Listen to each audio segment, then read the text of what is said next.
when we started prepping and doing tests in 2008, 3D was in its infancy. Some of the problems we encountered in the very beginning were staggering. Like, depth was there and could represent space beautifully, but the first tests we did were a disaster because movement was impossible. Anybody moving fast in front of the camera, my assistant who made big arm movements became a four-armed Indian goddess because there were four arms and he had multiple legs. The technology was not able to represent movement, fast movement, smoothly and elegantly. And of course, if you shoot dance, it has to be elegant. And Pina's dance is so natural and so elegant. We couldn't possibly shoot it with a technology that made everything sort of jerky. So we worked on that for a year and a half, and it took us a long time to understand how to solve it. So the challenge was big.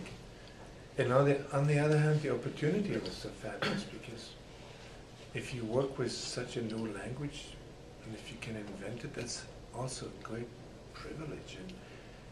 And I felt we just had to invent a different kind of 3D.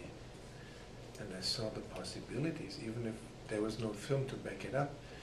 I saw the possibility of inventing a 3D that you would see and forget after 2 minutes that you ever saw a movie differently, and that would feel natural, and that would be physiologically correct, because as soon as you start getting involved with 3D, you understand the process.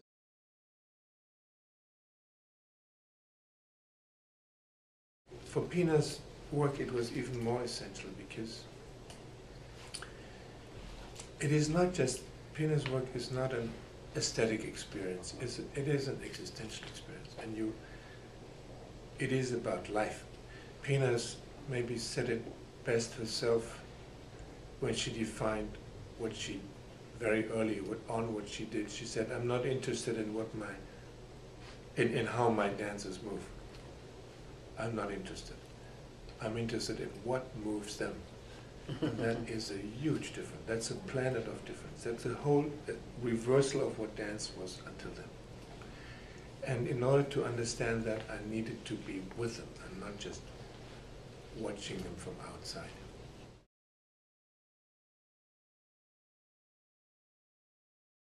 The most successful 3D application for me in this film is none of the big crane shots, is none of the choreography shots, is none of the spectacular things that we certainly did.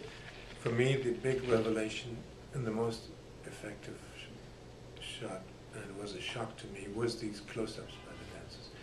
They're silent portraits, when they're just sitting there all by themselves, just a little corner of the stage, little room, there was a wall, and they sat in front of the camera, and we were alone, the dancers and myself, the crew was gone, they turned on the camera and the light, and then everybody left, and I was just alone with them, and I said, and I wanted this to be like a session with a painter.